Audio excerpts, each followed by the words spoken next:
preparation video for our January 29th meeting coming up for our next executive board time together.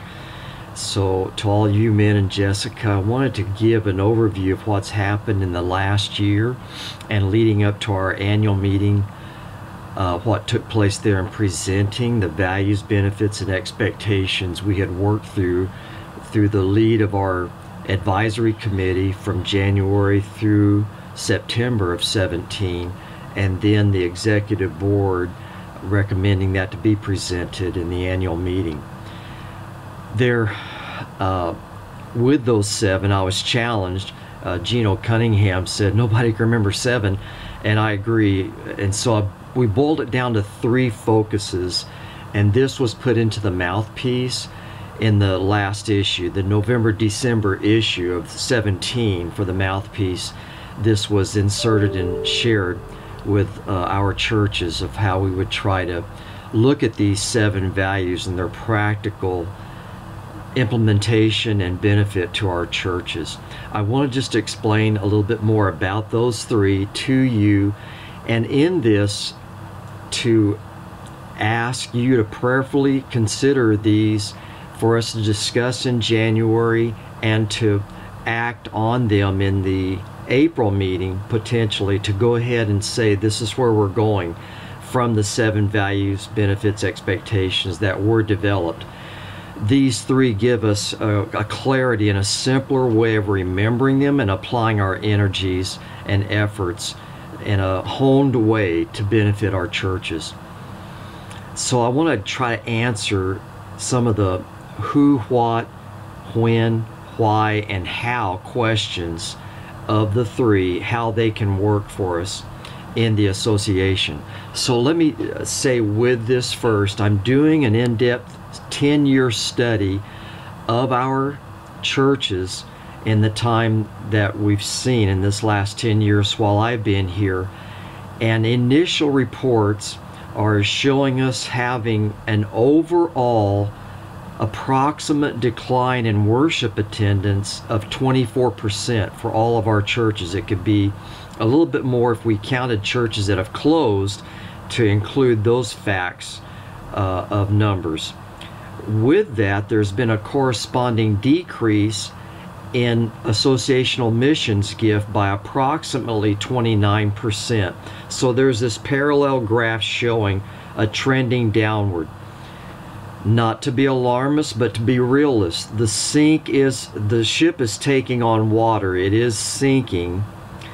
And the old adage, when the horse is dead, dismount, I think has some application for us to help us realize that we're needing to take serious response to the facts of what is happening. We started the conversation a year ago in the January Executive Board meeting of our changing world and our changing denominational practices and the elephant in the living room that we have to face. We are no longer what we started with 10 years ago as far as denominational practices. In many ways, the funding has gone away for my role. The benefits were taken away, some of the funding.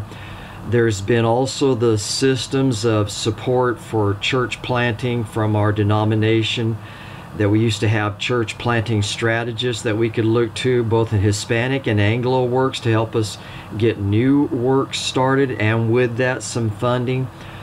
Basically all those are gone away.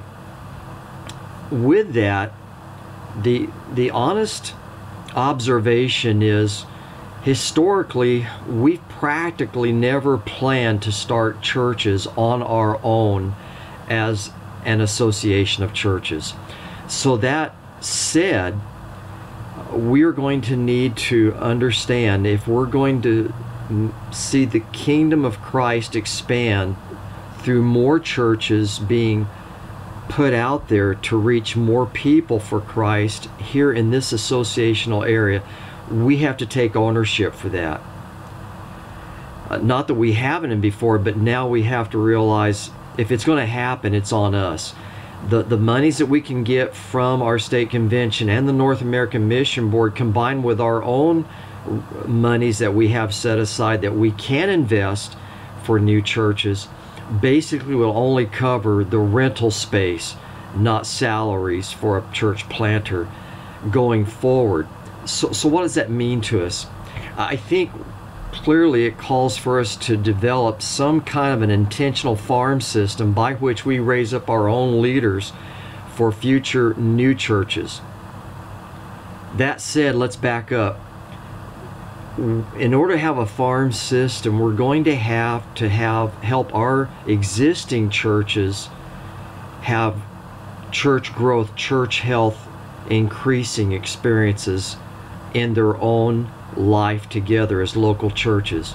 Again, the 10-year study, and I'm going to be sending you at least a partial graph of that with this YouTube, and also a one sheet explaining these three focuses and their benefits and expectations for all of us together.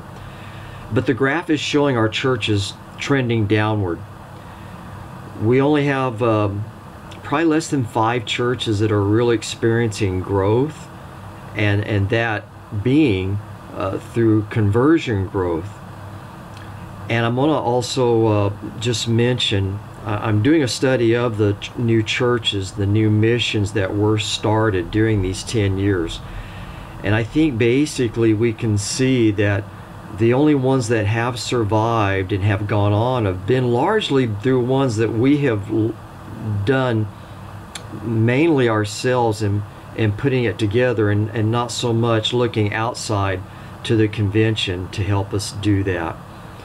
So that said, in order for a farm system to ever happen or to really take place and grow, we're going to have to do work, all that we can by the grace of God, to help our existing churches experience health and growth. I'm going to use the terms church growth, church health interchangeably because they both work together. That said, in order for church growth and church health to be happening, then we've got to back it up one more to our pastors. We've got to be doing whatever we can do to encourage, strengthen, be there for our pastors, and help our pastors know they're not alone, and having ongoing encouragement and practical helps that will allow them to stay believing in the vision God's spoken in their hearts and staying their hands to the plow to speak, to lead their churches to that vision. So let's talk about those three things in reverse order. Let's start with our pastors, then our churches and their revitalization, to use that as the more popular term that's going around now, and then thirdly the farm system. First, for the fact of our pastors, we will try to begin first. We've been trying to do pastor clusters. Those have been successful in some experiences. They haven't been sustained for the overall. So with that, our advisory committee is meeting on January 18th to take up that lead of discussion of how to work with our executive board to help our pastors form pastor accountability teammate experiences. Basically, and that's not going to be the final semantic, but I think it captures in essence what we want to understand, that our pastors have been talking and saying they want the encouragement, they want the accountability, they want the understanding of fellow teammates that can help push them forward. We know we want to create safe places so that there's no intimidation of being judged or somebody's going to try to correct me, but somebody that will listen to me, and it experiences those kinds of relationships, pastor accountability teammates helping each other go forward. So with that, we'll work to, again, with the advisory committee helping us and leading out, and through our executive board, how we can help our pastors form these pastor accountability teammate experiences, hopefully asking all of our pastors that will go forward with these three focuses that we're talking about, because some of our churches, once this word really gets out and gets out amongst the association, they may say, these are good, but don't count us in. And we want to respect that, and we'll move with the movers and love with those that aren't ready to get on board with it, okay? That that kind of an attitude is what we want to take in all of this. But with that, we'll work with the pastors that want to move forward to help them get in groups that can have meaningful meetings monthly, whether that's virtually or in person, to have these kinds of supportive relationships of, again, to say or to call them pastor accountability teammates. Secondly, the assessments and revitalization tools to help our churches in experiencing growth in church health. We want to enter into a very intentional and strongly focused practice in our work together as an association of churches to do church assessments and pastor assessments that helps them see their strengths, their weaknesses they can work on to improve their leadership and enjoyment of ministry and leadership of the church, as well church assessments, realizing strengths and weaknesses and what that looks like, and being able to experience more health, and with that commensurately more growth. I plan to spend more of the bulk of my time in that number 2 zone, the assessments and the revitalization tools. And I'm putting together what I think I'm going to be calling a 678 plan. I was talking with Ken Sartain 2 days ago. What's helped me largely in my own past pilgrimage: 6 Keys to Church Growth by Maxwell, 7 Principles from Spurgeon I gathered over the church growth studies and Spurgeon research and my postgraduate work, and then the 8 Principles of Swartz research on natural church development, which many say is still the most exhaustive study of how healthy churches come to have that posture. And to bring that to our churches, along with what our state convention is doing, Dr. Agee is developing assessment resources that we can bring all of this to our churches, along with revitalization tools that will help them move forward. My plan would be to meet every other week with the pastors that want to go into this. And for this next year, for us to work through those 6, 7, and 8 principal packagings that will begin to help their experience as growth, both personally and corporately as a church. That leads us to number 3, the farm system. If we do the first 2 halfway decently, number 3 will take place. Number 3 will involve our orchestrating internships of practical experiences for growing leaders in our churches that we can then send out a core group of 3 families to start new churches in the future. But we've got to focus on the first 2 first. And then number 3, the farm system, will come. That will come with the combination of internships and our EBI schooling, that we can prepare preachers, worship leaders, and administrative helpers leaders to go out as a team of 3 families at least to form new churches. So that said, basically what I'd like to ask you to think about, if we could see these 3 by God's grace happen, that we could see actually in the next 5 years, 7 to 10 or more of our churches double in worship attendance, and that leading to a culture being rooted into our associational life and practice together, both of seeing churches grow rather than this 10-year downward decline.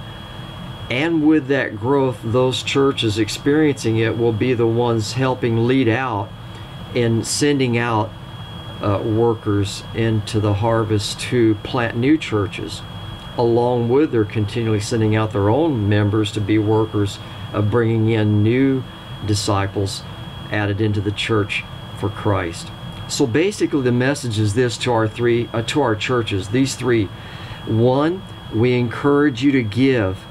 The why, and this is going to be a challenging thing again, I'm proposing the consideration of encouraging our churches to give 2, 5, and 3. They can do whatever they want, but to actually take part of that 10% practice we've normally done as Southern Baptist and put it into local missions, primarily servant evangelism works that they can send their members into their local communities, in the school districts, fire departments, police departments, helping the poor, but getting around the lost in your communities, our communities of our churches, whereby they can show Christ in order to share Christ.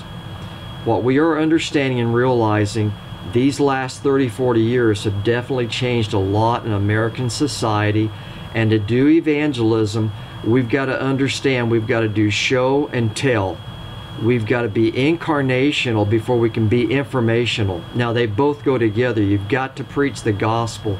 But for them now, the lost of our American society, the postmoderns and millennials, we've got to be able to gain credibility with them and sharing and expressing Christ's love in practical ways before they will hear our message.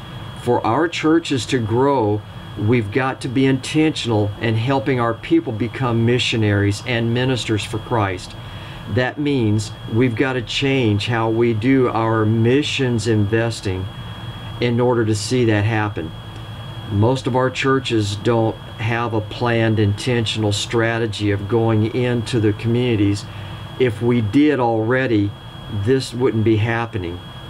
So in order to see incline in church growth and health and building towards a farm system, I'm putting this as a part of our understanding. We want to encourage our churches to give yes to associational missions gifts, to cooperative program missions gifts, the majority of it, to foreign missions, home missions, and then a portion to local community missions to help our churches carry out their Great Commission in the world today that demands, if I can say it that way, that we show and tell Jesus.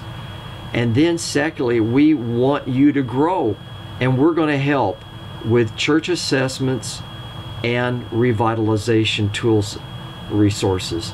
And then number three, we want you to send, as your church begins to grow and become healthier, every 3 to 5 years, send out a core family.